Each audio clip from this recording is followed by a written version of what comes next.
सभी बच्चों का मेरा प्यार भरा नमस्ते। मैं पूजा शर्मा, आपकी 4th की टीचर। ओके, अभी तक हमने पाठ में पढ़ा कि एक काका और एक काकी थे जिनके पास में एक निताई नामक बैल था। उस बैल से वो बहुत प्यार करते थे, लेकिन एक दिन अचानक से काका काकी में झगड़ा हो गया और उन्होंने क्या बात सोच ली कि निताई के सींग जब तक नीले ना हो जाए। काकी ने बात सोची कि निताई के सींग जब तक नीले ना हो जाए जब तक मैं तुझसे बात नहीं करूंगी। लेकिन अंत में क्या होता है, दोनों की आपस में झगड़ा बंद हो जाता है।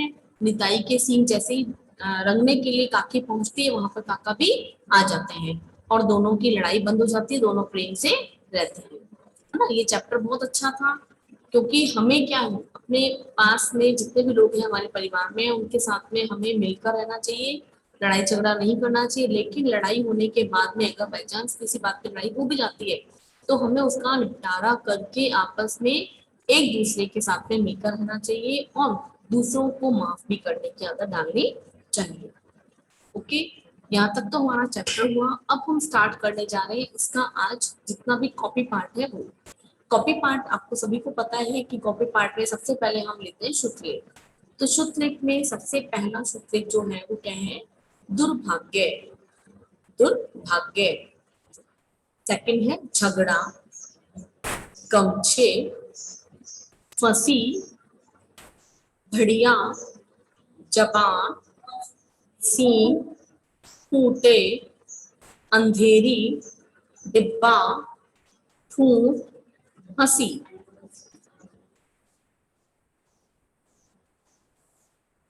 इसी के अंदर देखिए, ठिगनी अर्थात छोटे कद की, बातूनी यानी बहुत बातें करने वाली, स्नेह यानी प्यार, सम्मान यानी आदर। तो आपको पता है हमने सारा इसका बुक पार्ट, हमने कॉपी पार्ट जो है सारा पढ़ लिया था, है ना। इसके अंदर हमें अब क्या करना है,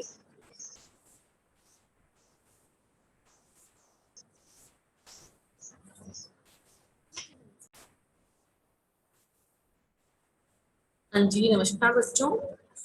हम लोग आज अपनी जो जितना भी बुक पार्ट है चैप्टर नंबर 3 का, उसकी रिकॉर्डिंग करेंगे, उसको पूरा समझेंगे। ओके बच्चे, चलिए स्टार्ट करते हैं। सबसे पहले है शुद्धलेख। दुर्भाग्य, झगड़ा, गमछे, फंसी, बढ़िया, जबान, सींग, खूंटे, अंधेरी, डिब्बा, ठूंठ, हंसी। चलिए इसके छोटे छोटे प्रश्नों को देख लेते हैं जो मौखिक प्रश्न है। उसमें सबसे पहला प्रश्न है, निताई कौन था? निताई कौन था? एक बैल था। काका काकी की शादी को कितने वर्ष हो चुके थे? कितने वर्ष हो चुके थे? 40 वर्ष। ये चीजें हमें याद करनी है क्योंकि छोटे छोटे क्वेश्चन इनमें से बन के आते हैं जब आपके गूगल फॉर्म आते हैं। ओके बेटा, काका मछली कहाँ से लाए थे? नदी से। काकी की भतीजी की शादी कहाँ से हो रही थी? कलकत्ता से। काका और काकी एक दूसरे से बोले बिना क्यों नहीं रह सकते थे? क्योंकि दोनों एक दूसरे से स्नेह करते थे और प्यार करते थे। अब देखिए आप, यहाँ पर उचित शब्दों से हमें रिक्त स्थान की पूर्ति करनी है। काका और काकी के पास निताई नाम का एक बैल था। यहाँ पर क्या आएगा फिलअप में? बैल। काका के गमछे में एक मछली आ फंसी। यहाँ क्या आएगा? गमछे। काका खेत से निताई के लिए हरा चारा लेने गए थे। हरा चारा। काकी अपने भतीजे की शादी में लाल किनारे वाली रेशम की नई साड़ी खरीदने की बात सोच रही थी। है ना, इसको हमें याद रखना है कि यहाँ पर क्या आएगा? लाल किनारे वाली रेशम की एक नई साड़ी खरीदने की बात सोच रही थी। परेशानी में काका सोच रहे थे कि अगर वे जबान पर लगाम लगा लेते और गुस्सा न करते तो सही रहता। अगर वो क्या करते, अपने जबान पर लगाम लगा लेते और गुस्सा ना होते तो ऐसा नहीं होता। ओके बच्चों, आगे चलते हैं। अभी नेक्स्ट क्वेश्चन जो है अपना प्रश्न नंबर 2, किसने कहा, किससे कहा और क्यों कहा? या हमें कथन पढ़ के ही पता लगेगा। फर्स्ट कथन क्या है? नारियल मिर्च डालकर फटाफट मछली बना दो। मैं खेत से निताई के लिए हरा चारा लेकर आता हूँ।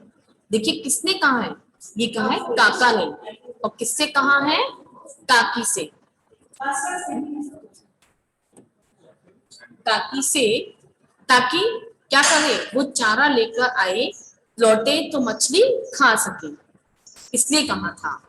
आगे देखिए सेकंड नंबर, आधी रात को तुम यहाँ क्या कर रहे हो, किसने कहा है, काकी ने कहा है, काका से कहा है। क्यों, क्योंकि आधी रात को काका को अचानक बाहर देखकर वो चौंक गई थी। ये अब सबको समझ में आया। अब आगे देखिए प्रश्न नंबर 3, सही वाक्य के आगे सही तथा गलत के आगे गलत का निशान लगाना है। जो वाक्य सही है उसके आगे में सही का निशान लगाना है, और जो गलत है उसके आगे गलत का।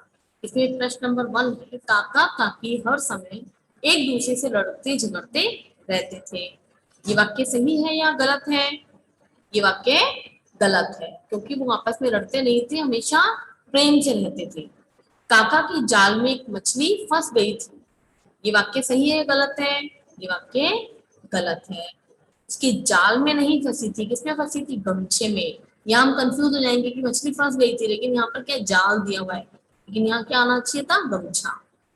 थर्ड देखिए, एक दूसरे के प्रति स्नेह व सम्मान के कारण काका काकी अधिक दिनों तक बोले बिना नहीं रह सकते थे, ये वाक्य बिल्कुल सही है। फोर्थ देखिए, निताई के सींगों को आधी रात में रंगने के लिए सबसे पहले काकी पहुंची, ये वाक्य बिल्कुल सही है, काका नहीं पहुंचे थे, कौन पहुंचा था, काकी। नील का डिब्बा और पानी काका के हाथ में थे, नहीं, ये वाक्य बिल्कुल गलत हो गया, क्योंकि पहले कौन पहुंचा था, काकी पहुंची थी, तो वाक्य अपने आप ये वाला पता चल गया हमें, काका के हाथ में नहीं थे, काकी के हाथ में थे, इसलिए वाक्य गलत हो गया। अब देखिए ये क्वेश्चन आप थोड़ा समझ लेंगे, वाक्यों को सही घटनाक्रम के अनुसार लगाइए। ये हमें 5 सेंटेंस वाक्य दिए हैं, जिनको हमें कहानी के अकॉर्डिंग फर्स्ट सेकंड नंबर देना है, ठीक है। तो हम पढ़ते जाएंगे, मैं आपको 1 नंबर पढ़ूंगी, फिर 2, फिर 3, आपको अपने आप समझ में आ जाएगा। देखिए इसमें ग नंबर जो है, इसके आगे 1 नंबर डाल लीजिए, ठीक है। क्यों, क्योंकि इसका पहला वाक्य जो है वो कहानी से रिलेटेड फर्स्ट नंबर वाक्य बनता है। काका काकी की शादी को 40 साल हो गए थे, ओके। फिर सेकंड नंबर ख आएगा, एक बार मछली जलने की बात को लेकर काका काकी में झगड़ा हो गया, ये कहाँ आएगा, 2 नंबर पे। थर्ड नंबर पे क्या आएगा, काकी ने लड़ाई में कह दिया कि जब तक निताई के सींग नीले न हो जाए वे काका से बात नहीं करेंगी, इसको आप लीजिए तीसरा नंबर। फिर देखिए आप, नील का डिब्बा खोजते हुए काका भी वहां पहुंच गए और काकी के हाथ में नील का डिब्बा और पानी देखकर दोनों खूब हंसे, ये कौन से नंबर पे आएगा, 4 नंबर पे। फिफ्थ नंबर पे क्या आएगा, हंसी के साथ दोनों ने जैसे एक दूसरे के सामने अपनी गलती मान ली, है ना। हंसी के साथ दोनों ने क्या लगा, ऐसा लगा कि दोनों ने एक दूसरे की अपनी अपनी गलती मान ली है, ये कहाँ आ जाएगा, 5th नंबर पे। क्लियर है। इस तरह से हमारी कहानी की ये जो टॉपिक थे ये होता है खत्म। आगे चलें। अब देखिए इसमें क्या है, वर्णों को अलग अलग करके लिखना है। जो पहला उदाहरण दिया गया उसके अनुसार हमें क्या करना है, वर्णों को अलग अलग करना है। देखिए जब भी हम वर्ण विच्छेद करते हैं तो क्या करना होता है, हमें स्वर और व्यंजन को अलग करना होता है। अब यहाँ पर हमें पता है न क्या है, स्वर है, लेकिन जो मात्रा लगी न जो है वो क्या है, व्यंजन है, और इस पे जो मात्रा लगी हुई इसे हम कहते हैं स्वर, ओके। देखिए पहले न पर हलंत प्लस ई, यानी छोटे ई की मात्रा है इसलिए ई, तो हलंत के साथ व्यंजन आ गया, इस पे कौन सी मात्रा है, आ की, तो हमने क्या लिखा, आ। फिर क्या है, ई क्योंकि स्वर है, इसको हम अलग नहीं करेंगे, ये ऐसा ही रहेगा। ये भी बहुत जरूरी है जानना, जितने भी स्वर हैं वो अपने आप में वैसे ही रहेंगे, लेकिन अगर व्यंजन है तो व्यंजन के साथ में हमें स्वर और व्यंजन अलग अलग करके लिखना होता है, इसे हम कहते हैं वर्ण विच्छेद। लेकिन अभी छोटे क्लास में आप लोग, तो इसलिए आपको क्या भाषा दी है, यहाँ पर बिल्कुल आसान शब्दों में बताया कि वर्णों को अलग अलग करके लिखना है। चलिए आगे, सम्मान, सम्मान में स, लेकिन स्वर किसका है, अ का, ठीक है। अब प्लस म क्योंकि आधा है तो हलंत वाला म हो गया। फिर म हलंत वाला प्लस आ, क्योंकि यहाँ पर आ है, आ का स्वर है तो इसलिए यहाँ पर क्या आया, आ। न, न में किसका स्वर है, अ का, तो न हलंत वाला आगे अ, क्या बना बच्चों, सम्मान। अब देखो चूल्हे, च पर बड़े ऊ की मात्रा है तो यहाँ पर क्या आया प्लस ऊ, बड़ा ऊ, प्लस ल आधा है तो ल हलंत वाला आ गया। फिर ह क्या है हलंत वाला और ए चूल्हे। गुस्सा ग प्लस ऊ प्लस स, स आधा है इसलिए यहाँ पे हलंत वाला स। फिर स पर आपकी मात्रा, यानी कि क्या हो गया स्वर और व्यंजन फिर से हमने यहाँ पर रख कर दिए, स हलंत वाला और आ क्या है स्वर। ओके, तो क्या होंगे गुस्सा।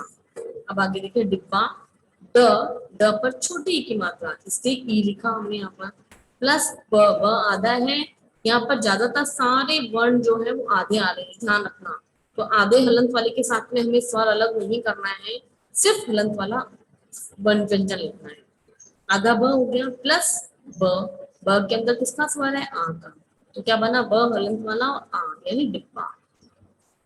मुझे लगता है आप सबको समझ में आ गया होगा। आगे चलते हैं हम लोग। देखिए संज्ञा किसे कहते हैं आप सबको पता है, किसी व्यक्ति वस्तु स्थान प्राणी या भाव के नाम को हम संज्ञा कहते हैं, है ना। लेकिन इसके अंदर हमें इसके दो प्रकार तीन प्रकार है इसके, जिसमें पहला है व्यक्तिवाचक संज्ञा, दूसरा है जातिवाचक संज्ञा, तीसरा है भाववाचक संज्ञा। देखिए किसी भी व्यक्ति का वस्तु का स्थान का प्राणी का विशेष अगर नाम है तो उसे हम क्या कहते हैं व्यक्तिवाचक संज्ञा। सेकंड देखिए सामान्य जाति, यानी एक किसी भी चीज के बारे में, किसी भी व्यक्ति के बारे में, किसी पशु के बारे में उसकी सामान्य जाति का नाम जब लिया जाता है तो हम उसे कहते हैं जातिवाचक संज्ञा।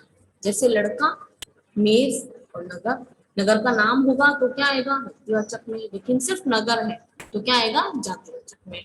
लड़का, लड़के का अगर नाम है अशोक तो क्या आएगा व्यक्तिवाचक में, लेकिन जब लड़का दिया हुआ है तो यानी किसमें आएगा जातिवाचक में। चले आगे। फिर देखिए भाव गुण अवस्था, जब भी इनके बारे में बताया जाता है तो वो क्या होते हैं भाववाचक संज्ञा कहलाती है। अब देखिए लाइन से समझते हैं हम लोग। काका काकी के पास निताई नाम का एक बैल था, वे उसकी खूब देखभाल करते थे, है ना। काका काकी के पास में कौन था, एक निताई नाम का बैल था, वो हमेशा उसकी देखभाल करते थे। अब यहाँ पर बैल जो है वो क्या है व्यक्तिवाचक जातिवाचक संज्ञा है, लेकिन जब इसका नाम हो गया तो क्या हो गया वो व्यक्तिवाचक संज्ञा हो गई। यही बात हमें यहाँ समझाई भी है, बैल जातिवाचक संज्ञा है लेकिन निताई नाम होने के कारण व्यक्तिवाचक संज्ञा बन गया, और देखभाल शब्द क्या है भाववाचक संज्ञा हो गया। समझ में आया बच्चों। चलिए आगे चलते हैं। अब हमें क्या करना है, यहाँ पर इनके शब्दों को अलग करके लिखना है, ठीक है। देखिए यहाँ पर इनके भेदों के अनुसार इनके शब्दों को अलग करना है।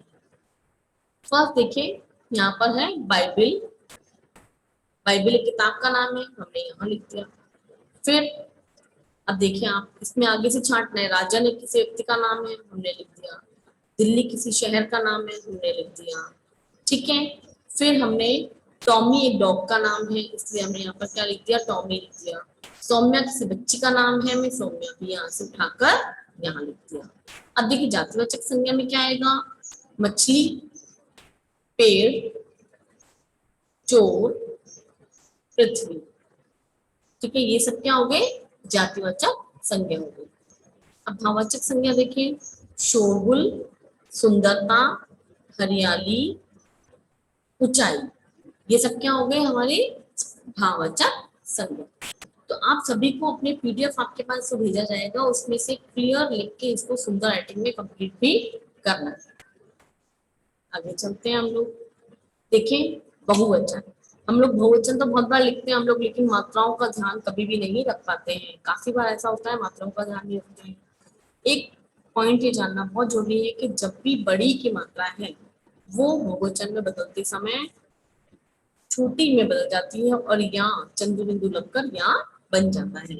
देखिए यहाँ पर मछली, म छ ली पर बड़ी की मात्रा यानी एक वचन, जब मछलियां में बदला तो क्या हुआ ल पर छोटी की मात्रा और यहाँ पर चंद्र बिंदु। इसी प्रकार से गड्डी, गड्डियां, समझ में आ रहा है आपको देखने से कि यहाँ पर छोटी की मात्रा बड़ी की मात्रा, बड़ी की मात्रा छोटी की मात्रा में बदल गई है। आगे चलते हैं, हमें सही करना है, वचन बदलने हैं, बुक में आपको फिल करना है। साड़ी, बड़ी की मात्रा, साड़ियाँ। परेशानी, परेशानियाँ। नाली, नालियाँ। पत्ती, पत्तियाँ। अब पत्ती में त पर बड़ी की मात्रा है, लेकिन यहाँ पर ये दोनों त है, इनके पहले ही ई की मात्रा आती है, ये ध्यान रखना है।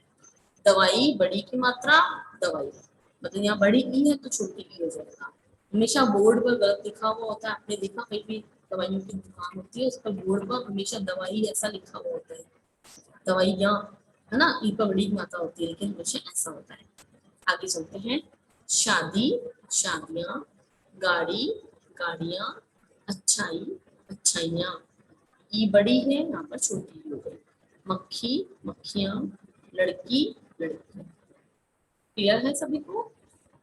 चलो, अब हमें क्या करना है, इसके बारे में भी जानना जरूरी है। संज्ञा व सर्वनाम शब्दों की विशेषता बताने वाले शब्दों को क्या कहते हैं? विशेषण कहते हैं। यानी जिन शब्दों की विशेषता बताई जाती है उन्हें विशेष्य कहा जाता है। ठीक है, जिन शब्दों की विशेषता बता रहे हैं उन्हें हम क्या कहते हैं? विशेष्य कहते हैं।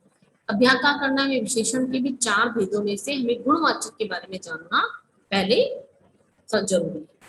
देखिए, संज्ञा व सर्वनाम शब्दों के साथ कैसा, कैसी, कैसे लगाकर प्रश्न करने को जो उत्तर मिलता है उसे हम गुणवाचक विशेषण कहते हैं। जैसे सुंदर साड़ी, कैसी साड़ी, सुंदर साड़ी। हरा चारा, कैसा चारा, हरा चारा।